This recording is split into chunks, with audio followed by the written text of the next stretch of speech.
આજે આપણે બનાવશું શક્કરપારા. તો તેના માટે આપણે 2 વાટકા મેંદાનો લોટ લીધો છે. તેની સામે આપણે અડધો વાટકો ઘી અને અડધો વાટકો ખાંડ અને અડધો વાટકો આપણે પાણી લીધું છે. તો પાણી અને ખાંડ આપણે પહેલા ઓગાળી લઈશું.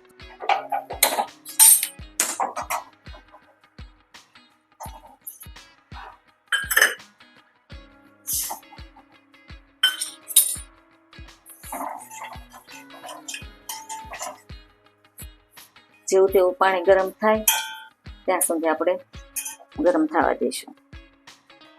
હવે આપણે ગેસ બંધ કરી દઈશું. તો પહેલી આપણે નીચે લઈ લઈશું. હવે આને હલાવીને આપણે ખાંડ ઓગાળવાની છે. પાણીમાં આપણી ખાંડ ઓગળી ગઈ છે. તો હવે આપણે આને આ વાટકામાં ભરી લઈશું.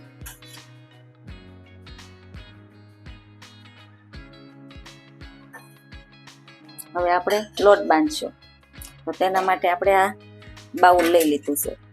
તેની અંદર આપણે આ મેંદો આપણો સાળેલો છે. તો આપણે 2 વાટકા મેંદો હતો તે આપણે અંદર એડ કરશું. ઘીનું આપણે મોણ આપવાનું છે. તો આપણે ઘી એડ કરશું. થોડું થોડું પાણી નાખીને આપણે લોટ બાંધી લઈશું.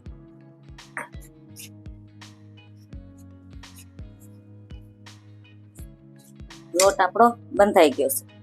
આ રીતના આપણે બાંધી લીધો છે. તો હવે આને આપણે રેસ્ટ આપશું 10 મિનિટ. તો 10 મિનિટ સુધી આપણે ઢાંકીને મૂકી દઈશું. લોટ આપણો રેસ્ટ થાય છે ત્યાં સુધીમાં આપણે તેલ ગરમ કરવા મૂકી દઈશું.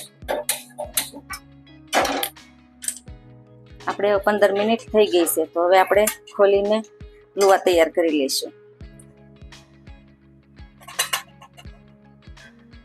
આપણે એક લુવો લેશું, ઢાંકીને રહેવા દઈશું સાઈડમાં.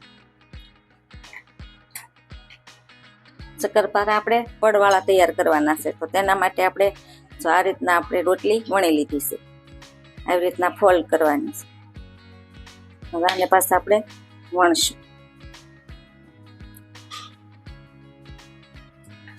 હવે આને જે આપણે એક વખત ફોલ્ડ કરશું.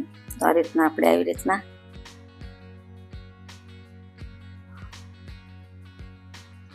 ફોલ્ડ કરી હવે આપણે વણી લઈશું. એટલું આપણે જાડું આવી રીતના વણ્યું છે. તો આને હવે 2 બાજુ કિનારી આપણે કાઢી લઈશું.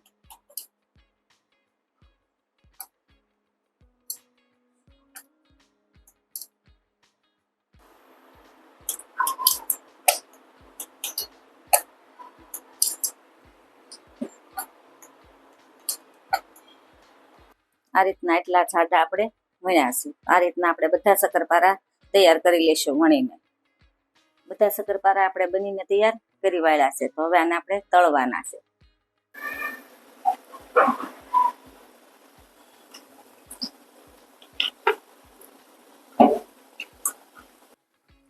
ગેસ આપણે ધીમો રાખશું. બ્રાઉન કલરના થાય ત્યાં સુધી આપણે તળવાના છે. જો આમાં ધીમે ધીમે આપણે હલાવતું રહેવાનું છે. જુઓ બ્રાઉન કલરના થઈ ગયા છે. તો આ રીતના આપણે બધા તળી લેવાના છે. તો આને આપણે હવે બહાર કાઢી લઈશું અને બીજા તળી લઈશું. આ રીતના આપણે બ્રાઉન કલરના તળવાના છે. આપણા શક્કરપારા બનીને તૈયાર થઈ ગયા છે. જો કોઈને આ વિડીયો ગમે તો લાઈક કરજો, શેર કરજો અને કોમેન્ટ કરજો.